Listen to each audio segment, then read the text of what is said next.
distintos mecanismos hemostáticos que se activan, ¿no? ¿Cuándo se activan estos mecanismos hemostáticos? Cuando hay una lesión. ¿Y esa lesión produce? Hemorragia. Hemorragia, pérdida de sangre, sangrados, ¿verdad? Entonces, el organismo hace un mecanismo regulatorio homeostático toda vez que se rompe un vasito y este produce pérdida de sangre y debe evitarse la pérdida masiva de sangre. Entonces ese es el objetivo de activar uno a uno los mecanismos hemostáticos. ¿Cuáles son sus mecanismos? Espasmo vascular.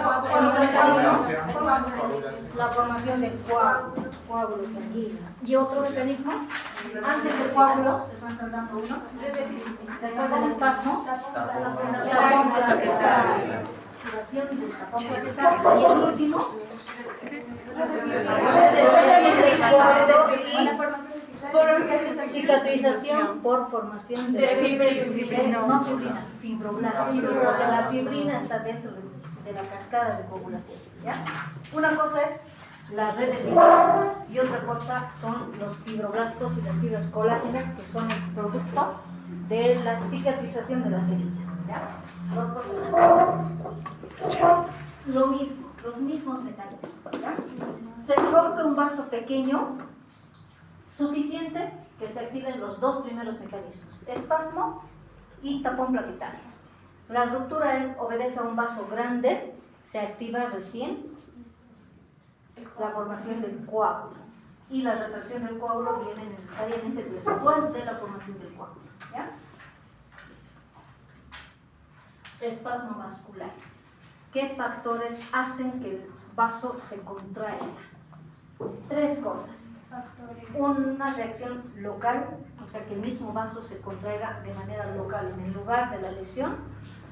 Factores químicos que estimulan la vasoconstricción se llaman factores autacoides, o un reflejo nervioso, cualquiera de los tres, ¿ya? Son mecanismos que pueden activar al vasoespasmo o espasmo vascular. La respuesta nerviosa, el reflejo nervioso, los mediadores o factores autacoides, que son cualquier sustancia química de origen químico que sea capaz de provocar o vasoconstricción o vasodilatación. Generalmente en este caso vasoconstricción. ¿De dónde vienen estos mediadores químicos? Histamina, serotonina. ¿De dónde vienen las prostaglandinas?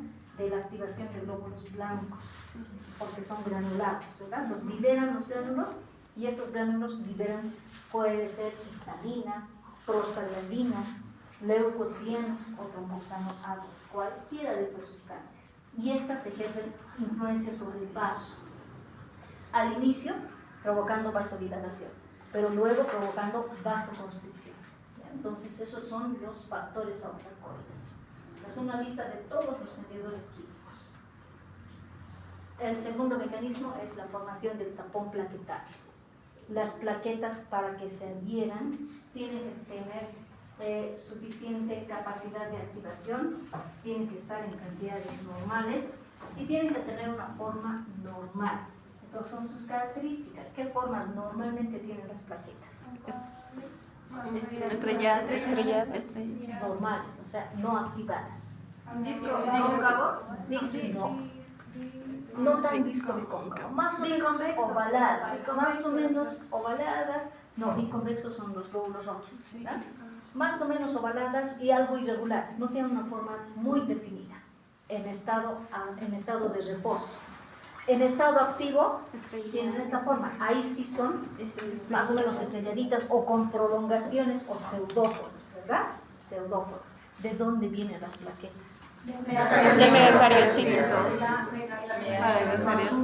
Megacariocitos. Las plaquetas también se llaman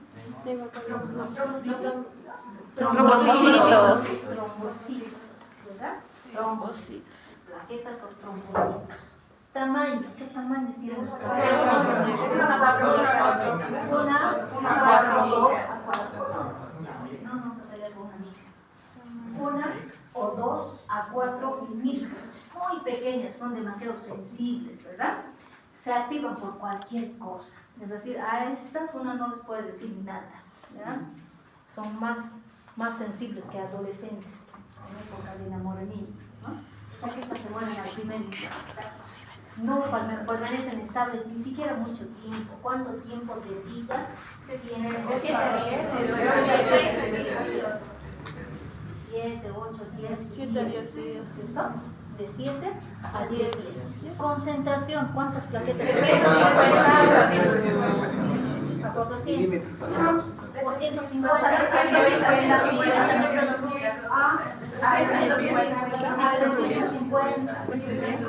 Ahí donde sea 300. A 350, 400 plaquetas por milímetro cúbico. ¿Dónde se cuentan las plaquetas? En una cámara, la cámara de tiempo. En la misma cámara de rojos y blancos, cámara de Newton. La única diferencia, que como les dije que son plaquetas muy sensibles, que se desintegran rápidamente, después de preparar la dilución, como la de rojos y blancos, preparamos una dilución un poco más tibia y la cámara de Neubauer se guarda en una caja Petri en un medio húmedo. Si no, se mueren las plaquetas, ¿ya? Entonces se tiene que preparar la dilución y rápidamente llevar al microscopio. No nos podemos demorar como los rojos y blancos hasta que ebulicen, ¿no? Sino que estas se guardan en medio húmedo.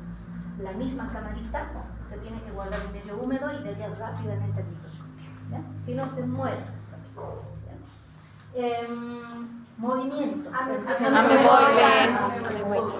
mí me Movimiento.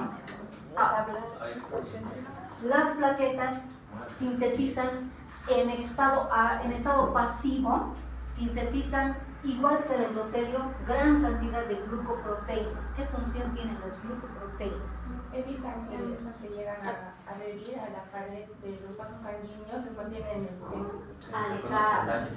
Exacto. No las permiten adherirse al endotelio, las mantienen alejadas lo más lejos posible del endotelio, ¿verdad? Entonces esa es la función de las glucoproteínas. ¿Quiénes las sintetizan? Las mismas plaquetas como también el endotelio. Los endotelio y plaquetas hacen lo mismo, ¿ya?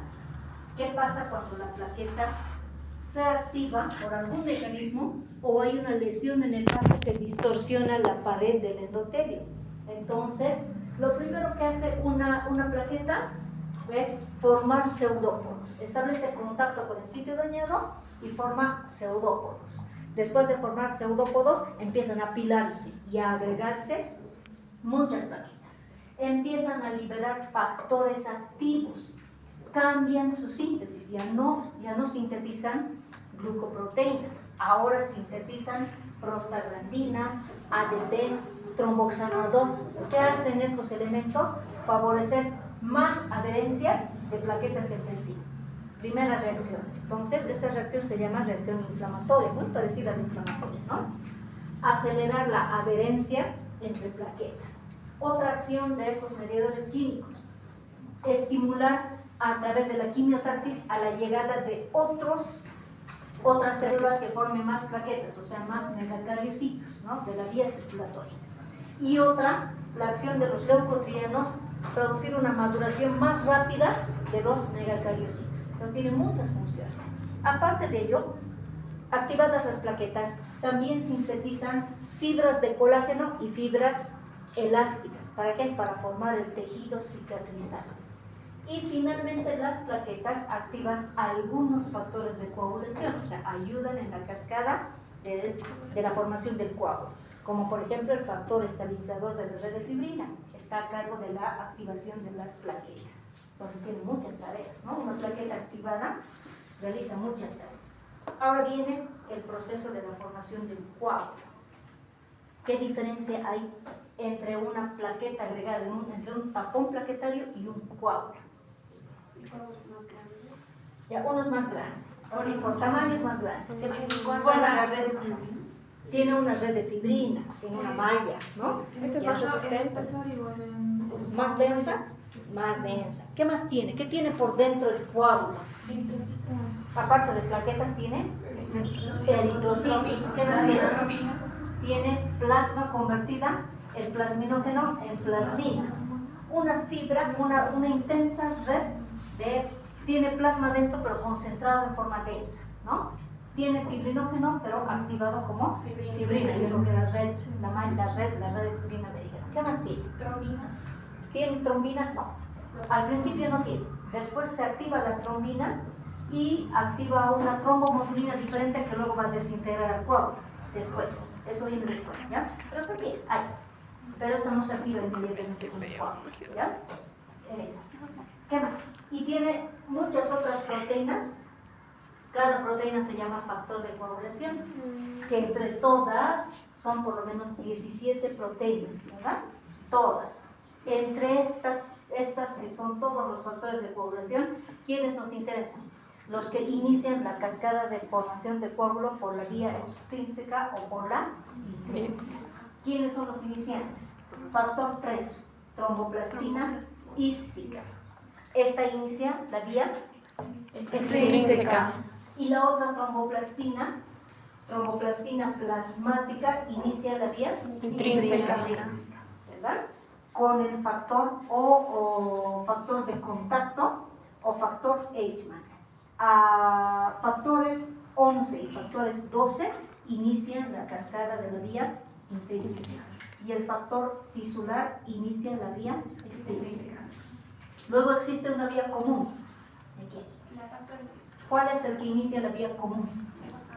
Factor 10, factor Stuart. ¿Y los dos últimos factores en activarse? El penúltimo,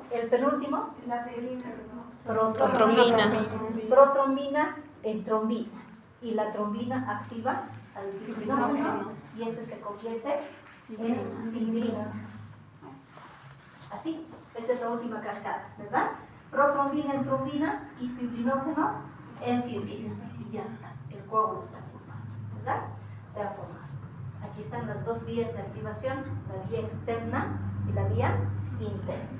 Cuando se activa la vía extrínseca, la vía externa, cuando hay un traumatismo, ruptura de vaso, heridas, contusiones, compresiones, o sea, alguna acción traumática. ¿Qué factor de coagulación se activa primero? ¿Qué número de factores? El 3. Tromboplastina tisular.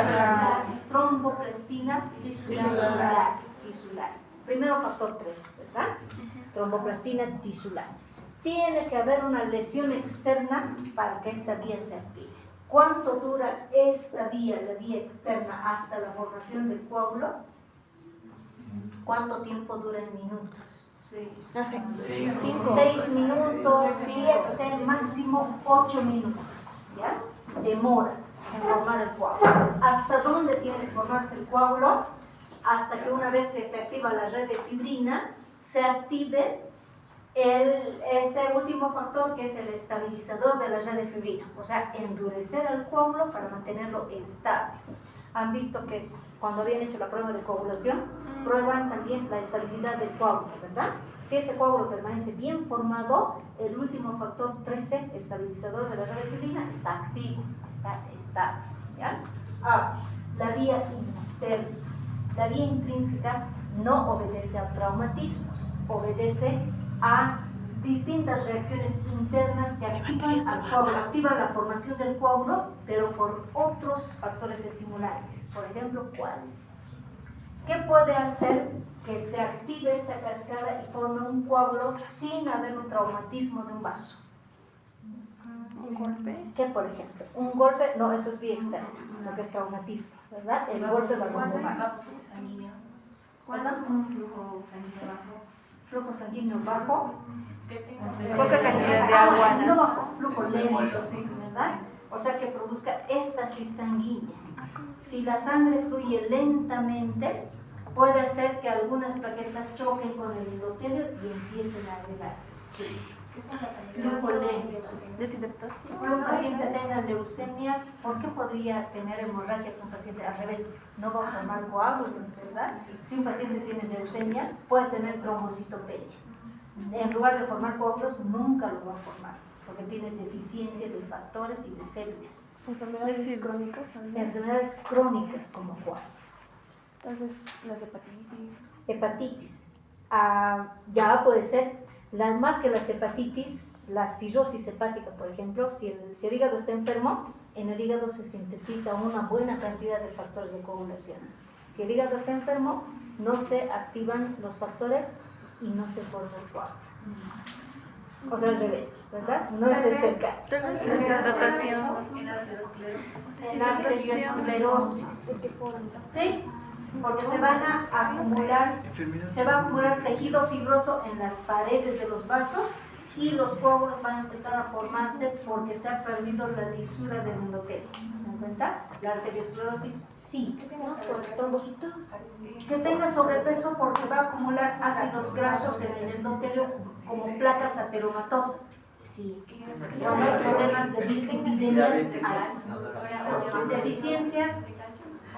la deficiencia de calcio, magnesio, vitamina K son mediadores de la cascada de coagulación.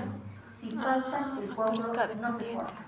O sea, son factores que más bien impiden la formación del coágulo, ¿verdad? Otra causa para que se formen coágulos por esta vía. Puede ser deshidratación. Ya que cuando hay una acumulación, o sea, cuando se forman coágulos, la sangre no va a dispersarse bien, entonces puede desarrollar incluso enfermedades. Esa es una consecuencia de la liberación de los trombos a la circulación, la embolia. Pero esa embolia es una complicación de la formación de coágulos. O sea, eso va a venir después de la activación de la cascada de coagulación. Es va a ser una consecuencia grave, ¿no? Que por la que tenemos que controlar que no se formen coágulos. Enfermedades como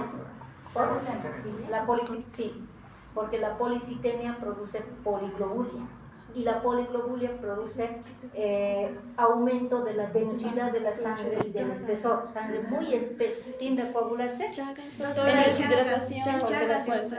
En el Chagas, ¿cuál es el problema? Cuando el bichito te llega a picar, igual se llega a formar en casos graves los coágulos, lo cual también puede dar a una embolia o un infarto también. Pero no se debe a la picadura del bichito. Sí. No se debe a otra causa, se debe al ritmo lento. El corazón enferma y empieza a anular al ritmo sinusal, entonces hay una frecuencia baja.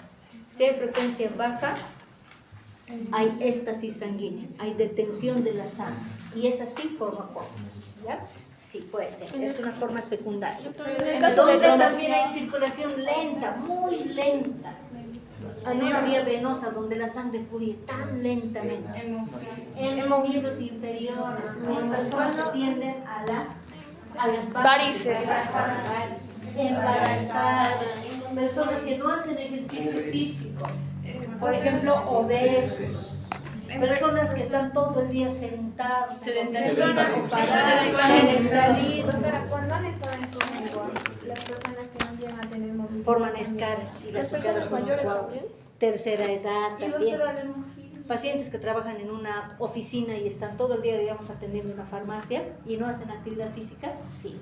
Conductores de micro, de taxis que están sentados pero no hacen actividad física, también. Enfermedades renales también, síndrome nefrótico y síndrome nefrítico, tantas enfermedades. Nos estamos olvidando de algo. Los venenos por la picadura de serpientes, alacranes, ¿producen coagulación rápida? Sí. No necesariamente rompen vasos, activan factores de coagulación por vía interna, ¿verdad? Las intoxicaciones de bacterias, la acción de los venenos, algunas toxinas de algunos elementos externos también. ¿La temperatura alta puede activar a la coagulación? Sí, también. Sí. Hay parásitos que estimulan, digamos, al factor de necrosis tumoral o a la coagulación intravascular diseminada. Sí, están llevando malaria, ¿verdad? Sí. Por ejemplo, las toxinas, los gránulos del plasmodium en malaria activan a otros mecanismos y aparece una coagulación intravascular diseminada, empeorando la hemólisis de los glóbulos rojos. Y así, ¿se dan cuenta? Muchos factores que pueden activar la vía interna, muchos factores, que hemos hablado de todos, ¿verdad? Todos esos son capaces de activar, ¿verdad?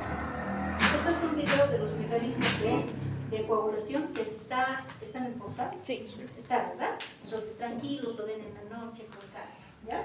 El último mecanismo se llama retracción del coágulo. El coágulo no debe quedar en nuestro organismo. Una vez que se forma, va a estar hasta que se restaure la pared del vaso.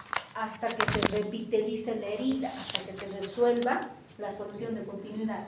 Una vez que se ha producido la cicatrización, el coágulo debe reabsorberse. Entonces se activan otros factores de coagulación que en lugar de formar el coágulo lo disuelven. Entonces esta etapa es importante también. ¿Por qué es importante que se disuelva el coágulo que no debe estar? Primero, cuando se forma un coágulo, bueno, se llama coágulo. Pero cuando un coágulo se forma de manera patológica, como en las enfermedades que me acaban de decir, no se llama coágulo, se llama trombo. Y si ese trombo formado patológicamente se libera a la circulación, se denomina émbolo, ¿verdad? Ya me decía Dayana, ¿no? Hace ratito, que es importante que los émbolos no circulen en nuestro organismo porque podrían migrar a lugares de órganos vitales donde la circulación es estrecha y donde no puede obstruirse la oxigenación y la irrigación. Por ejemplo, cerebro, corazón, pulmones y la vía renal. ¿Qué pasa si uno de estos vasitos se bloquea? Se produce una embolia, que en el sistema nervioso se llama embolia cerebral o accidente vascular cerebral, lo que todo el mundo conoce como una embolia, ¿verdad? Lo mismo en los pulmones, embolia pulmonar. En el corazón tiene otro nombre, se llama infarto de miocardio. ¿Qué es eso? Es un taponamiento de una arteria coronaria por algún émbolo, por algún coágulo formado de manera anormal. Entonces, el infarto de miocardio obedece a una obstrucción de alguna red vascular coronaria por causa probablemente de un coágulo, rara vez es otra la razón. Y a nivel de otros órganos, embolias en todos los sitios, entonces por eso no es bueno. Por eso es que nuestro organismo a este lado lo que hace es digerir el coágulo hasta destruir. ¿Cómo lo va a digerir? Activa otros factores como por ejemplo un plasminógeno que se va a convertir en plasmina y una fibrinolicina. ¿Qué hacen estos factores? Destruir al coágulo, producir la retracción o disolución del coágulo. Por otro lado, en este mecanismo también se activa el proceso de cicatrización de las heridas, o sea, restaurar el endotelio, restaurar los tejidos blandos y formar tejido cicatrizal. ¿Cómo se forman estos? Están a la derecha. Se inicia con los factores con la acumulación de fibroblastos y fibras colágenas. ¿Quiénes activan este proceso? Las plaquetas, ¿se acuerdan? Las plaquetas. Forman fibroblastos, se forma el tejido fibroso que es el tejido granular, la cicatriz. Este tejido granular permanece 3 o 4 días o 5 y después del 5.º día el tejido empieza a restaurarse. O sea, donde había epitelio se repiteliza. Donde había tejido vascular, se restaura el tejido vascular hasta que la herida se disuelva, se soluciona. Entonces, ¿cuánto demora todo este proceso cicatrizal? Entre los 5 y los 10 días. Por eso después de 10 días recién retiramos los puntos en una herida, ¿no? O sea, no es porque queremos, no es porque el paciente quiera que retiremos, es porque a los 10 días el sangrado se ha detenido por el coágulo. Los cabos se han acercado por una sutura, se aproximan los cabos. A los 5 días se forma el tejido cicatrizal y a los 10 días se restaura el tejido. Entonces la herida ha sanado. Ese es el momento en el que recién retiramos puntos y ya consideramos una herida como sana. Hasta ahí debe pasar el proceso, ¿ya? Ahora, habíamos dicho que los coágulos no deben permanecer de manera anormal en nuestro organismo. ¿Quiénes controlan la formación de coágulos anormales? Los inhibidores del coágulo. ¿Quiénes son los inhibidores del coágulo? El endotelio primero. Mientras esté lisito e íntegro, este va a ser un inhibidor importante. ¿Cuándo se altera el endotelio? Cuando hay fibrosis, cuando hay placas ateromatosas, cuando hay heridas, alteran la estabilidad del endotelio y se agregan y se forman los coágulos, ¿ya? Entonces, la lisura del endotelio es un factor inhibidor de los coágulos. Otro factor, una famosa trombomodulina, la que hace rato le decía, ¿verdad? La trombomodulina mantiene constantemente en equilibrio el organismo, evitando que se formen coágulos de manera anormal. Es decir, quiere activarse una cascada por vía interna, esta proteína inhibe factores intermedios. A través de la proteína C, factores 5, factores 8, los intermedios, ¿ya? Los bloquea. Finalmente, otras que evitan la formación de coágulos, las glucoproteínas que se sintetizaban a través de las plaquetas, ¿ya? Inhibidores naturales, propios de nuestro organismo. Estos son inhibidores externos, farmacológicos, que evitan la formación de coágulos y que por eso se llaman anticoagulantes. Hay dos formas de producir anticoagulación. Una, a través de la aspirina, que es un antiagregante plaquetario. ¿Qué hace la aspirina? Bloquea prostaglandinas. Y se acuerdan que la aspirina se acuerdan que la plaqueta en un estado inactivo sintetizaba en estado inactivo, en estado pasivo, ¿qué sintetizaba? Glucoproteínas, que las mantiene alejadas del endotelio. Pero cuando se activa, ¿qué secreta? Prostaglandinas. Al revés, no es lo mismo glucoproteína que prostaglandina, ¿ya? Cuando una plaqueta se activa, forma prostaglandinas y también sintetiza tromboxano A2. ¿Qué hace la aspirina? Bloquea a las prostaglandinas. Si bloquea prostaglandinas, evita la agregación plaquetaria. Por eso la aspirina es antiagregante plaquetario, ¿ya? Antiagregante plaquetario. A dosis de 500 miligramos, en las tabletas que antes se vendían, es antiinflamatorio y antiagregante, pero produce daño al estómago. Es mejor usarlas a dosis bajas. A dosis de 75 miligramos, que es menos que la cuarta parte, se usa como profiláctico antiagregante en pacientes cardíacos que tienden a formar coágulos por frecuencias bajas, por frecuencias circulatorias bajas, ¿ya? Entonces se llama cardioaspirina, ¿no? Es como la aspirina, pero a dosis baja, ¿ya? A dosis baja. En cambio, los otros, warfarina y heparina, son bloqueadores de factores de coagulación, 2, 5, 7 y 9, incluso a veces factor 11, ¿no? Estos sí son anticoagulantes, no son antiagregantes solamente. La única que es antiagregante plaquetaria es la aspirina. Los otros dos son anticoagulantes. ¿Qué bloquean? Factores de coagulación. Solo que son farmacológicos, son medicamentos, ¿no? ¿Quiénes deben usar anticoagulantes? Todos los que tienden a formar coágulos, obesos, pacientes con tromboflebitis, con fibrosis, pacientes con enfermedades valvulares, pacientes que tienen trasplantes o implantes de dispositivos externos, tornillos, placas, todos los que tienden a formar coágulos, los que tienen marcapaso, los que han sufrido infarto del miocardio y así. Ellos deben vivir de por vida anticoagulados, ya sea con aspirina o con otro anticoagulante más fuerte, ¿ya? No es ¿cómo se llama? Solo una temporada, es un tratamiento de por vida si queremos mantener al paciente estable. Eso también debe controlarse, ¿no? Ahora, ¿en quiénes debemos medir las pruebas o en quiénes realizamos las pruebas de coagulación? En dos grupos de pacientes diferentes. Los de arriba, los que tienden a las hemorragias frecuentes, los que sangran mucho y no pueden formar coágulos, ¿verdad? Hace rato me decían pacientes que sufren de hemofilia, pacientes que sufren de leucemia, pacientes con trombocitopenias, pacientes que no logran formar coágulos por algún defecto, o no hay plaquetas, o hay plaquetas pero enfermas, o no forman red de fibrina, o alguna enfermedad, hemofilias y así, ¿ya?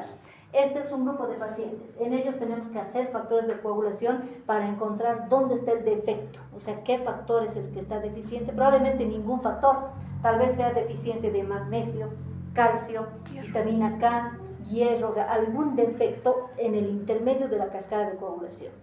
Este es un grupo de pacientes. Abajo están los otros, los que forman coágulos de manera patológica. Los de arriba son los que no logran activar mecanismos de coagulación. Abajo son los que activan de manera exagerada. Ahí están todos los que hemos dicho que forman coágulos, ¿verdad? Tromboflebitis, pacientes que tienden a la formación constante de coágulos por éstasis sanguínea, poliglobulias, pacientes que tienen enfermedades febriles, parasitosis bacterianas, virales, cualquier, incluso el COVID produce lo mismo, ¿verdad? ¿Se acuerdan que en COVID se prohibía el uso de aspirina cuando venía la fiebre? Porque es antiagregante plaquetario. Si activa la formación de coágulos, ¿no es cierto? Y se toma aspirina, el paciente tiende a sufrir hemorragias. Cuanto más aspirina tome, mayor antiagregación y más bien activa factores diferentes y tiende a las hemorragias. en un dengue hemorrágico, ¿será normal tomar aspirina? ¿Será normal? No, ¿verdad? Hay que tomar un antiinflamatorio, pero el menos lesivo, el que menor antiagregación produzca, ¿ya? Y entre ellos, lo único que nos podría ayudar sería paracetamol, que es el que menos efecto tiene, ¿no? Pero nunca aspirina, ¿ya? Entonces, a los dos tipos. Cuando veamos a un paciente de estos, los que sangran demasiado, con hemorragias externas o internas, las externas se ven, las internas no se ven, no se ve la hemorragia, pero se ve la señal de que algún vaso se ha roto y no se ha podido formar un coágulo o se ha formado de manera exagerada. ¿Cómo notamos eso? Por los moretones que aparecen sin causa aparente. O sea, no es normal que una persona venga y diga, me ha aparecido una marca por acá, pero no recuerdo haber sufrido un golpe o una contusión, un traumatismo o una compresión. Aparecen sin razón aparente. Entonces, en ellos es necesario hacer pruebas de coagulación, ¿ya? ¿Cuáles son las pruebas? Todo el conjunto de pruebas de coagulación se solicita como coagulograma. Entonces, un coagulograma abarca toda esta lista de estudios básicos. ¿En quiénes los médicos solicitan coagulogramas? ¿En qué pacientes? ¿Tienen leucemia? Leucemia, ya. ¿En qué otros? Se van a operar. En pacientes como evaluación de riesgo quirúrgico, ¿verdad? Es un requisito antes de la operación. No podemos operar a ninguno que tenga algún factor de coagulación alterado.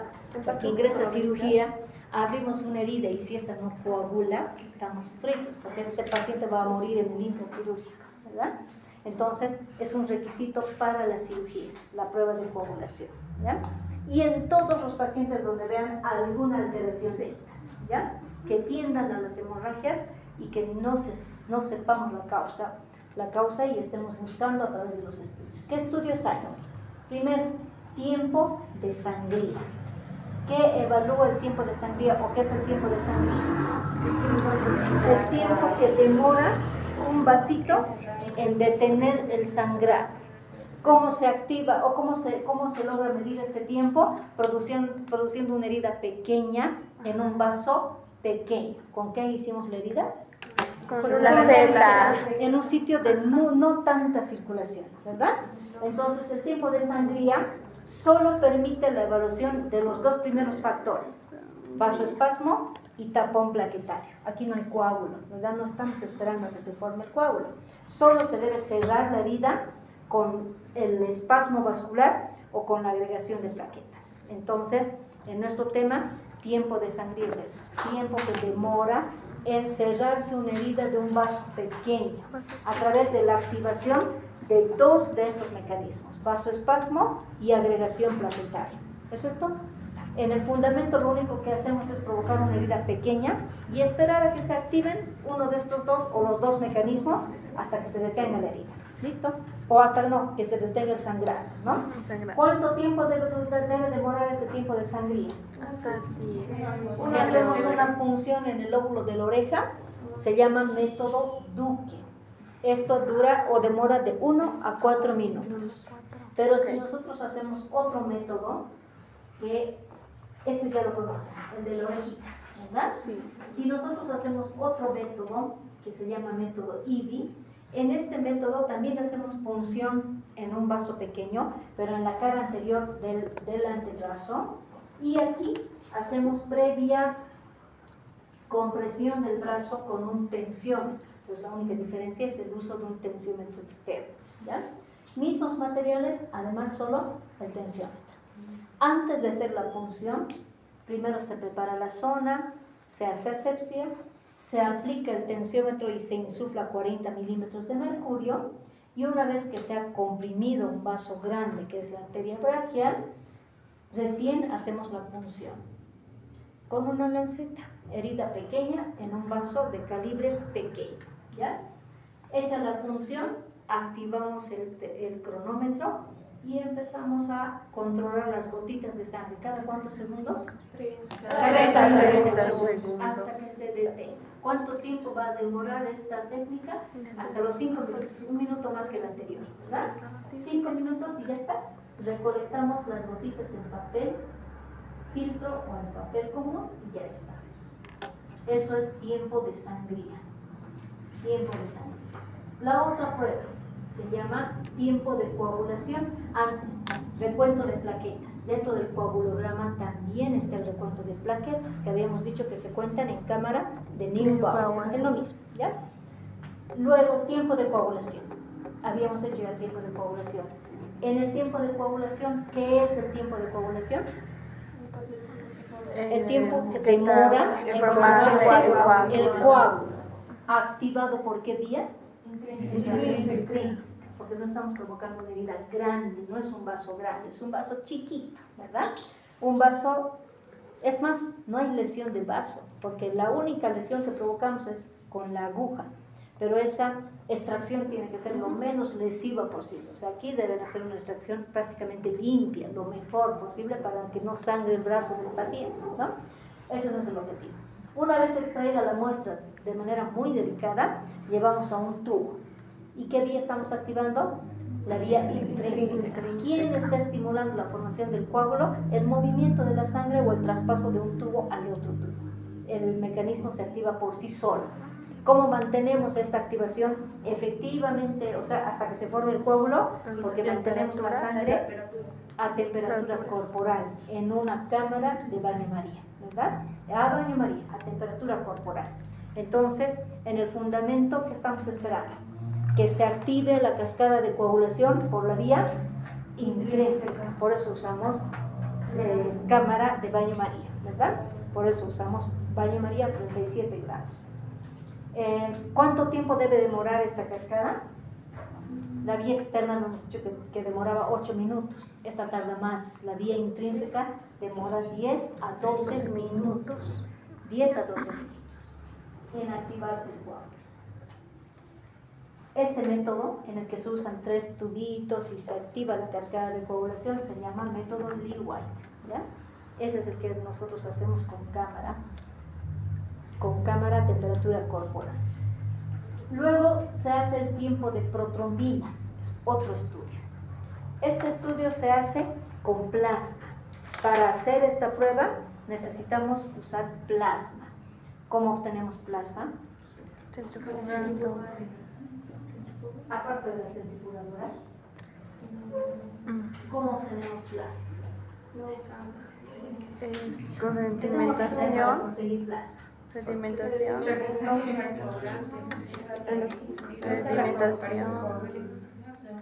No usar anticoagulante. Si no uso anticoagulante y obtengo sangre y llevo aquí, esta muestra va a coagular. Y si saco el coágulo, me queda el sobrenadante de encima. ¿Es plasma o es suero? Suero, porque ya coaguló, ¿verdad? Se desgastó el plasminógeno y ya no hay plasminógeno, o fibrinógeno, ¿no? Fibrinógeno. Entonces no es plasma. ¿Qué necesito para conseguir plasma? Al revés. ¿Uso anticoagulante o no? Sí. Pero un anticoagulante que no me destruya al fibrinógeno. En su tarea de colorcitos han hecho esa tarea. ¿Qué tubo necesito? Morado. ¿Qué tramposos? No. Celeste. Morado es celeste. ¿Qué tiene el tubo celeste? ¿Qué tipo de no es citrato de sodio. No es heparina, no es europea, no es citrato, no es heparina. No es fibrinógeno. ¿Qué anticoagulante tenemos? ¿Por qué hacemos las tareas? Citrato de sodio. ¿Dijeron citrato? Sí. Citrato. Y sus utilidades, fíjense que pusieron que sirven Estudios de para pruebas de coagulación. coagulación. Eso. Cuando uno va a extraer una muestra y en esa muestra me piden coagulograma, entonces debo también obtener la muestra en un tubo tapa celeste que contenga citrato, porque es en el único en el que puedo trabajar pruebas de coagulación. Luego uso el tubo morado para la serie roja, ¿no es cierto? La serie roja. Y utilizo el tubo tapa roja que no tiene anticoagulante para las serologías y para las químicas, ¿verdad? Eso es lo básico. Aunque para otros laboratorios lo básico son 5 tubos, 6 tubos. Les voy a enviar en el enlace hay un documental que encontré muy bonito de las tomas de muestra con los diferentes tubos, muy interesante, ¿ya? Voy a compartirles eso. Bueno, volvamos al tiempo de protrombina.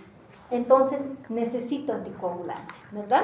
Tubo tapa celeste. Tomamos la muestra, llevamos a la centrifugadora, separamos y obtengo en el sobrenadante plasma. El plasma obtenido en este tubo, se saca el plasma y se lleva a un tubo nuevo, ¿ya? Este tubo que contiene plasma, primero lo llevo a la cámara de baño María, a temperatura corporal, ¿ya?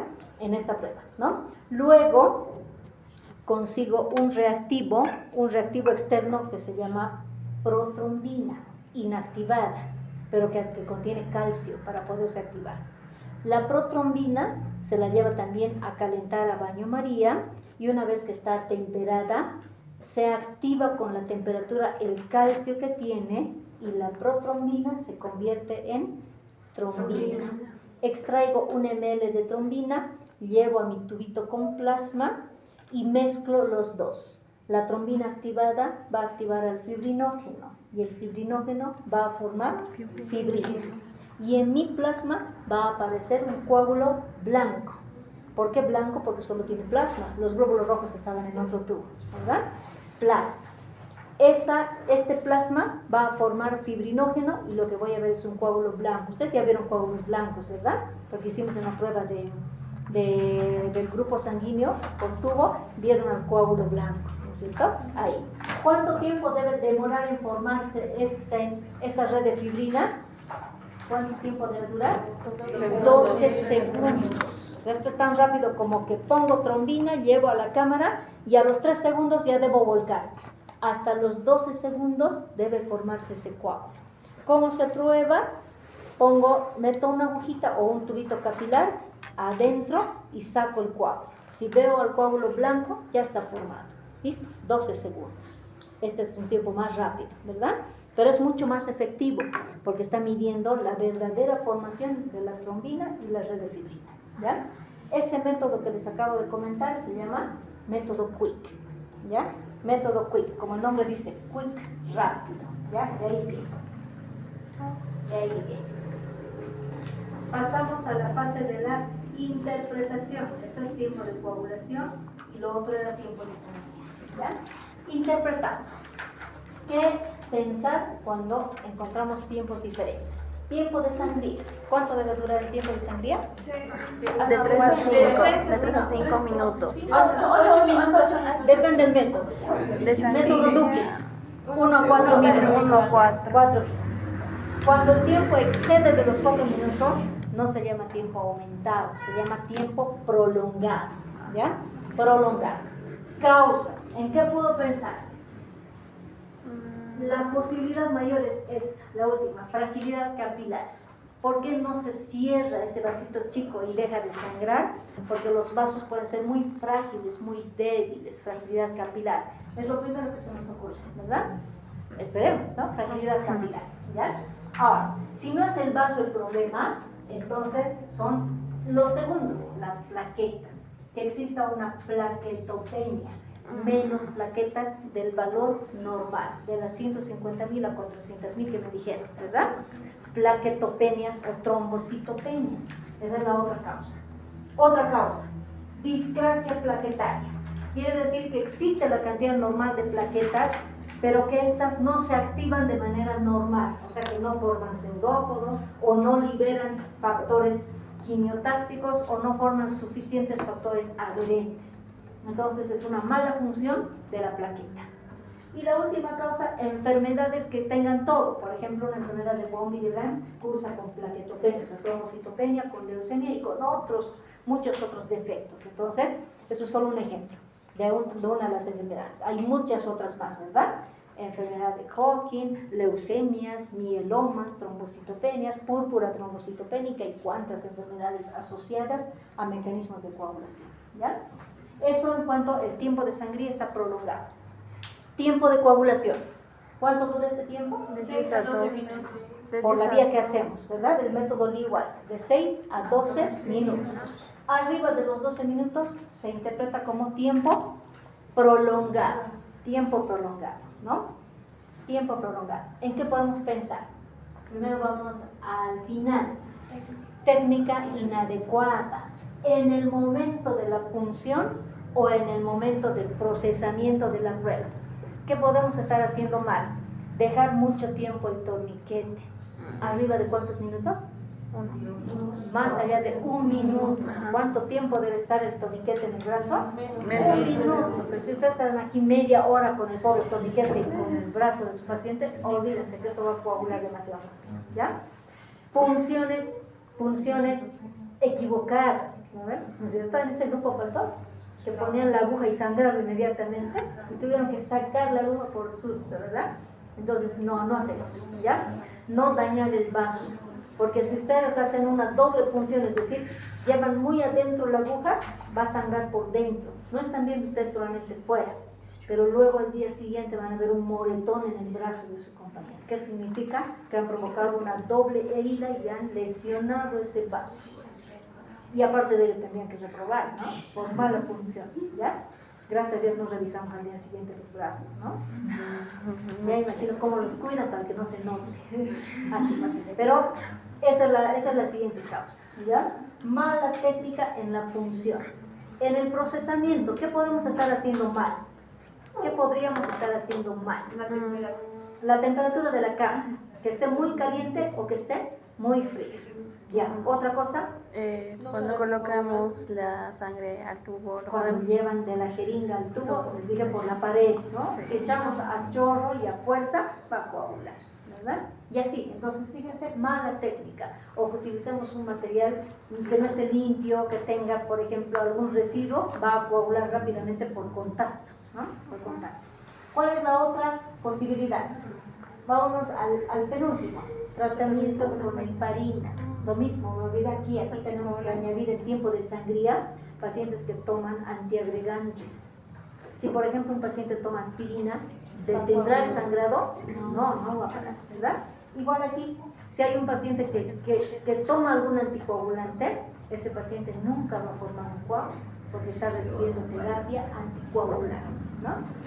¿Cuántos tuviste perdido?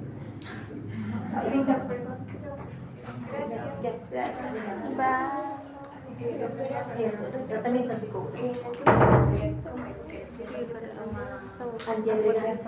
Aspirina, si está haciendo tratamiento con aspirina, ¿ya? Otra posibilidad, ahora vamos a las patologías, que haya hipofibrinogenemia, o sea, escasa cantidad baja de fibrinógeno. ¿En quiénes pasa esto? Pacientes desnutridos, porque tienen disproteinemias, ¿no es cierto? Pacientes con enfermedad hepática, donde no forman coágulos o no forman factores de coagulación. Pacientes que han hecho un periodo de huelga de muchos días, ¿tienen disproteinemias? Sí. Pacientes con enfermedad renal que pierden proteínas por la filtración glomerular, sí. Por ejemplo, la nefritis y la nefrosis producen proteinuria. Y ahí pierden proteínas, incluyendo al fibrinógeno, ¿ya? Afibrinogenemia, peor, porque eso significa que no hay fibrinógeno, ¿verdad? Disfibrinogenemia, que hay fibrinógeno, pero que es deficiente, que no forma una red de fibrina resistente y buena red de fibrina, ¿ya? Entonces, esas son las posibilidades. Hipofibrinogenemia, afibrinogenemia o disfibrinogenemia. ¿Ya? Está como para que vale, ¿no? Y luego, otra posibilidad, defecto de otros factores 5, 7, 9, cualquier otro factor puede alterar la formación de coágulos, ¿ya? Ahí están las hemofilias, las enfermedades asociadas a determinados factores de coagulación, ¿ya? Enfermedad de von Willebrand y todos ellos. Esas son las posibilidades cuando el tiempo de coagulación está alterado. El tiempo de protrombina, la otra pruebita que les hablé. ¿En qué vamos a pensar si ese tiempo está alterado? Si es una mala técnica, ¿qué puede estar mal? La cámara de baño María o el reactivo, la protrombina que esté vencida, ¿activará al fibrinógeno? No, ¿verdad? Ok, el reactivo está bien, entonces no es el defecto la protrombina. Entonces, ¿qué es lo que puede estar mal en el organismo de la persona? Fibrinógeno, está evaluando directamente la función del fibrinógeno, ¿verdad? Porque lo que quiero es una red de fibrina. Entonces es fibrinógeno, ¿ya? Fibrinógeno, deficiencias del factor, especialmente del fibrinógeno, ¿ya? Secundariamente, factores intermedios, factor 5, los factores de la vía intrínseca, ¿se dan cuenta? Factores 5, factores 7 y el factor STUA, el factor de la vía común, ¿ya? Otra causa, uso de anticoagulantes, igual que la anterior. Finalmente, la última prueba que habíamos hecho, la estabilidad del coágulo. Si el coágulo que se ha formado, tratamos de desintegrarlo a través de la retracción del coágulo y este coágulo se mantiene estable, ¿qué factor estamos evaluando? El factor estabilizador de la red de fibrina, llamado factor 13, el último factor, ¿ya? Factor 13. A esta prueba y al factor también se nos llama la quilona, a eso obedece la prueba, se llama prueba de evaluación del factor Laquilorán o prueba de Laquilorán, ¿ya? Porque solamente evalúa ese factor. ¿Y quién sintetizaba ese factor? Las plaquetas, así es súper fuerte, como acaba de gritar, así, las plaquetas, ¿no? ¿Y ya está? ¿Ya está? Así evaluamos uno a uno los distintos o las distintas pruebas del coagulograma. Ven que no es tan complicado, pero es importante, ¿no? Importante. Al otro lado, tenemos casos, ¿no? Tenemos casos. Aprovechen de tomar una captura de la síntesis que les ha hecho Mateo antes de que borre. Agradezcan el resumen, siempre les hace un muy buen resumen, ¿verdad? No borre, pero eso fue sacado. 3, 2, 1. Así es. Una entrena a hacer sinópticos, ¿no? Paso a paso, Mateo. Pero es una buena terapia, es muy bueno aprender eso. Se come bien. Oh, sí. Tenemos 1 hora para pulso, Mateo. Ahorita se En los